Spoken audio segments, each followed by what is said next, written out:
గద్వాల్ జిల్లా కేంద్రంలోని సాంఘిక సమీకృత బాలుర వసతి గృహంలో ఏర్పాటు చేసిన యూనిఫామ్ డైట్ కార్యక్రమంలో జిల్లా కలెక్టర్ బిఎం సంతోష్, జిల్లా ఎస్పీ శ్రీనివాసరావు ముఖ్య అతిథులుగా పాల్గొని జ్యోతి ప్రజ్వలన చేసి ఎస్పీఓపీ హ్యాండ్ బుక్ ను విడుదల చేశారు. ఈ సందర్భంగా జిల్లా కలెక్టర్ మాట్లాడుతూ రాష్ట్ర వ్యాప్తంగా ఏకరీత ఆహార ప్రణాళిక ద్వారా విద్యార్థులకు రుచికరమైన పౌష్టికాహారాన్ని అందిస్తూ వారి ఆరోగ్యం కోసం ప్రతి విద్యార్థి నెల డైట్ ఖర్చును 1100 రూపాయల నుండి 1540 రూపాయలకు పెంచినట్లు తెలిపారు. ప్రభుత్వం ఈ కార్యక్రమం ద్వారా వెనుకబడి ఉన్న వర్గాలకు పౌష్టికాహారం అందించి వారు మంచి విద్యను అభ్యసించి తమ భవిష్యత్తును మెరుగుపరుచుకుంటారని అన్నారు.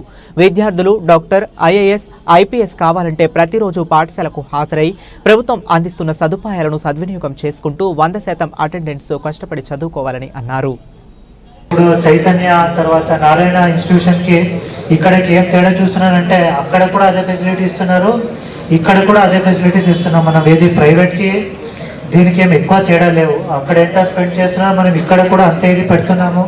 సాయంత్రం కూడా ప్రత్యేకంగా 10th స్టాండర్డ్ స్టూడెంట్స్ కి ఒక ప్రొఫెసర్, ఒక టీచర్ కూడా పెట్టడం జరిగింది.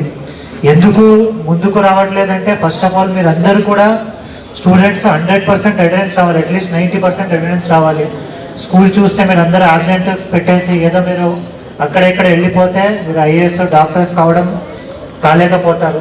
కాబట్టి ఫస్ట్ ఏంటి, మీరు అందరూ స్కూల్కి ఖచ్చితంగా 90% కనీసం అటెండెన్స్ ఉండాలి. 100% కాకుండా కొంచెం జ్వరం వస్తుంది, ఎక్కడెక్కడ జాతరకని పోతుంటారు, కానీ 90% అటెండెన్స్ ఉండాలి.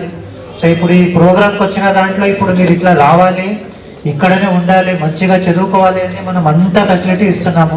అంటే అప్పుడు అందరూ చప్పట్లో కూర్చుంటే ఇప్పుడు 90% అటెండెన్స్ పాటు స్కూల్ అటెండ్ అవుతారా లేదా? 90% కనీసం అటెండ్ కావాల్సిందే. దానికోసం ఇప్పుడు మీకు మంచి మార్నింగ్ బ్రేక్ఫాస్ట్ కింద ముంచు రాగి సంగటి, రాగి జావా ఇస్తున్నాము, తర్వాత మొలకలు ఇస్తున్నాము, మధ్యాహ్నం గుడ్లు పెట్టడం, రాత్రి స్నాక్స్ ఇవ్వడం, సాయంత్రం స్నాక్స్ ఇవ్వడము, తర్వాత వారానికి 2 రోజు అట్లా చికెన్ ఇవ్వడం, ఇట్లాంటి అన్ని ఫెసిలిటీ చేస్తున్నాం. కానీ మీరు కూడా ఈ ఫెసిలిటీ బట్టి మంచిగా చదువుకోవాలి. అక్కడి నుంచి ఇక్కడ కూర్చోవాలి అంటే మోస్ట్ ఇంపార్టెంట్ మీరు చదువుకోవాలి. మనం ఎంత చేసినా, ప్రభుత్వం నుంచి ఎన్ని ఫెసిలిటీస్ ఇచ్చినా మీరు కష్టపడి చదివితే తప్ప మనం ఏమిచ్చినా అది వేస్ట్ అయిపోతుంది. కాబట్టి ఈరోజు మనం ఇంత ఫెసిలిటీ ఇచ్చి ఇంత ప్రోగ్రామ్ చేసుకొని పండుగ వాతావరణంతో మనం చేస్తున్నది ఎందుకంటే ఈ పండుగతో పాటు ముందు కూడా మీ లైఫ్ మొత్తం పండుగలాగా ఉండాలి.